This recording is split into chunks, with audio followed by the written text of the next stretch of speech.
باغچه شهیر با فضاهای سبز گسترده، دریاچه‌ای بسیار زیبا، معماری کم ارتفاع و مراکز خرید متنوع به یکی از مناطق پرطرفدار استانبول تبدیل شده است.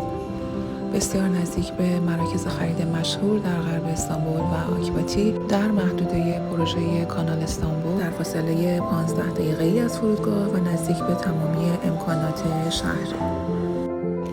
نزدیک به بزرگراه E80، مناسب برای اقامت و شهروندی با شرایط پرداخت بسیار ویژه، 35% پیش پرداخت و اقساط 24 ماهه. Is more than what you see.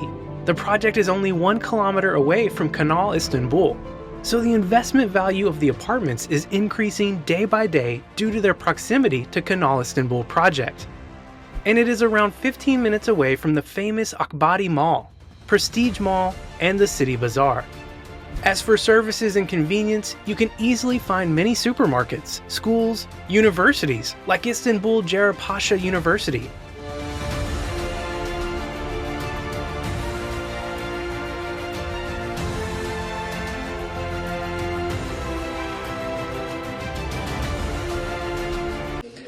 اینم پروژه بی‌نظیر باغچه شهیر. ورودی از اینجا هستش، تک ورودی هستش. این مجموعه واحد یک خواب اصلا در این پروژه وجود نداره. 4 خوابه های ترس دوبلکس این پایین هستن، 2 خوابه ها در وسط و 3 خوابه های دوبلکس در طبقه 5.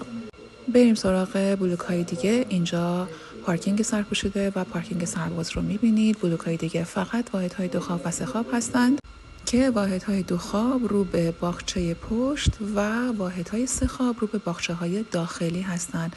2 خوابه ها باغچه های پشت و 3 خوابه ها باغچه های داخلی. این سمت هم همینطور، 2 خوابه ها رو به این سمت هستن، 3 خوابه ها رو به باغچه های داخلی.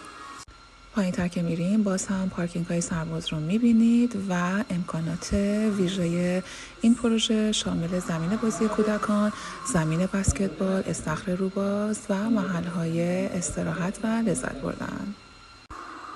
این هم یک نمای کلی از این پروژه بی‌نظیر در لوکیشن بی‌نظیرش در باغچه